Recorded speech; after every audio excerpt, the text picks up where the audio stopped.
Ingat ilmu padi, makin berisi, makin merunduk. Kalau lu sombong karena merasa tahu banyak, itu tanda isi kepala lu masih kosong. Orang yang benar-benar hebat nggak butuh pamer. Mereka diam, belajar, dan terus bermanfaat. Mau jadi besar, rendahkan hati, bukan harga diri. Selalu harus humble. Lo tau gak sih, gue suka banget sama kata-kata yang Buya Hamka pernah ngomong. Kita terbuat dari tanah. Kita makan dari tanah juga, ya kan? Kita diri di atas tanah. Dan nanti kita balik ke tanah. tanah. Terus kenapa lo harus sombong? Kenapa lo harus langit?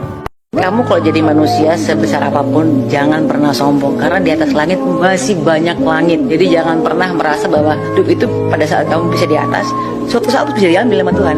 Jadi jangan merasa diri kamu tuh seseorang atau apa. Kamu tuh, kita tuh bukan siapa-siapa gitu. Jadi ingat, jangan pernah sombong dengan apa yang Anda miliki, karena masih ada yang lebih hebat, lebih kaya, lebih sultan daripada Anda di dunia ini. Anda mengaku botak terkuat di bumi, masih ada Saitama yang tidak pernah sekalipun kalah dari musuhnya. Anda Joko Gelut, masih ada Kang Yayan Ruhian yang bisa langsung menumbangkan Anda. Anda merasa paling pintar dalam segala hal, paling pintar dalam matematika.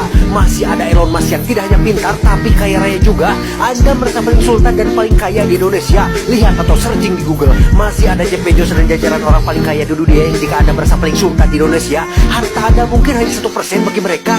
Jadi ingatlah, di atas langit masih ada langit. Anda merasa paling jago bacot di dunia ini, masih ada John Steele in the house yang paling terbaik di dunia ini. Sombong-sombong juga. Gak usah sombong. Setinggi apapun jabatanmu, sekaya apapun kamu, sebesar apapun kamu, rendah hatilah.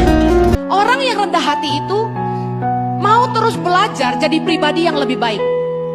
Orang yang sombong sulit berubah karena dia merasa dia sempurna. Kamu yang salah. Orang yang tinggi hati nggak mungkin minta maaf. Dia nggak akan pernah ngakui kesalahannya. Tapi orang yang rendah hati, dia sadar dia sendiri punya kelemahan, jadi dia bisa mengampuni kesalahan kita.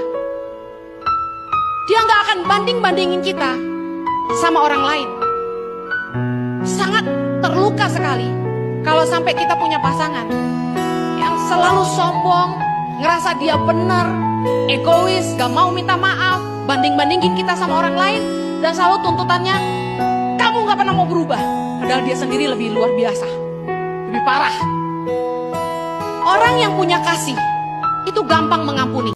Jangan pernah merasa diri lebih benar dari orang lain. Jangan pernah merasa diri lebih bijak daripada orang lain. Jangan pernah memandang rendah orang lain. Belajar rendah hati. Jangan menghakimi tindakan mereka. Kita nggak ada di sepatu orang. Jangan merasa diri lebih benar. Nggak ada seorang pun yang sempurna. Semua orang pasti pernah bikin salah. Sebelum kita selesai dengan hidup kita dan ketemu dengan Bapa di sorga, jangan ada seorang pun yang merasa lebih sok tahu daripada yang lain. Kita semua masih sama-sama belajar. Dan kita semua adalah orang-orang yang butuh dibenarkan, bukan orang-orang benar. Salah satu contoh orang yang punya kerendahan hati adalah dia selalu membuka ruang untuk mendengar dan belajar.